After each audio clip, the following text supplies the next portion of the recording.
തിരുവനന്തപുരം പാറശാലയിൽ കുഴഞ്ഞു വീണ് മരിച്ച KCB കരാർ ജീവനക്കാരന് ചികിത്സ ലഭിച്ചില്ലെന്ന് പരാതി. അമ്പൂരി സ്വദേശി സന്തോഷിനെ പാറശാല താലൂക്ക് ആശുപത്രിയിൽ എത്തിച്ചെങ്കിലും ജീവൻ രക്ഷിക്കാനായില്ല. ആശുപത്രി അധികൃതരുടെ പിഴവാണ് മരണകാരണമെന്ന് ബന്ധുക്കൾ ആരോപിക്കുന്നു. ആശുപത്രിയിൽ പോലീസുമായി ബന്ധുക്കളും KCB ജീവനക്കാരും വാക്കേറ്റവും മുന്തും തള്ളുമുണ്ടായി. വിവരങ്ങളുമായി സനിറ്റ ചേരുന്നുണ്ട്. സനിറ്റ, ഗുരുതരമായ ആരോപണമാണ് ഈ ആശുപത്രിക്കെതിരെ ഉന്നയിക്കുന്നത്. ആശുപത്രിയുടെ ഭാഗത്തു നിന്നും എന്തെങ്കിലും തരത്തിലുള്ള വിശദീകരണം വന്നിട്ടുണ്ടോ? എന്തൊക്കെയാണ് വിവരങ്ങൾ? തിരുവനന്തപുരം പാറശാലയിലാണ് ഈ താൽക്കാലിക KCB കരാർ ജീവനക്കാരൻ ജോലി ചെയ്യുന്നതിനിടെ കുഴഞ്ഞു വീണ് മരണപ്പെടുന്നത്.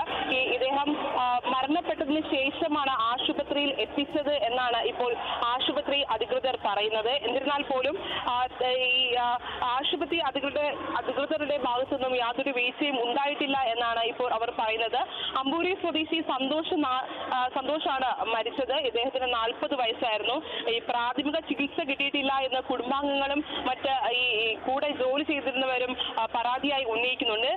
ഈ ഇദ്ദേഹത്തെ ആശുപത്രിയിൽ എത്തിച്ചതിന് ശേഷം ആശുപത്രിയിലെ പോലീസുകാരും ബന്ധുക്കളും KCB ജീവനക്കാരും തമ്മിൽ വാക്കേറ്റവും ഉന്തും തള്ളുമൊക്കെ ഉണ്ടായിരുന്നു. എന്തായാലും നിലവിൽ ഈ വിഷയത്തെ പറ്റി ചർച്ച നടക്കുകയാണ്. എന്തായാലും മൃതദേഹം മോർച്ചറിക്ക് മാറ്റിയിട്ടുണ്ട്. രോഗിയെ ആശുപത്രിയിൽ എത്തിച്ചപ്പോൾ കൃത്യമായ ചികിത്സ നൽകിയെന്നാണ് ആശുപത്രിയിലെ അധികൃതർ പറയുന്നത്. കുടുംബാംഗങ്ങൾക്ക് മറ്റൊരു പരാതിയുണ്ട്. എന്തായാലും തുടർ നടപടികൾക്ക് ശേഷം ഈ പോസ്റ്റ്മോർട്ടം റിപ്പോർട്ടിനൊക്കെ ശേഷമായിരിക്കും കൂടുതൽ വിവരങ്ങൾ ലഭിക്കുക.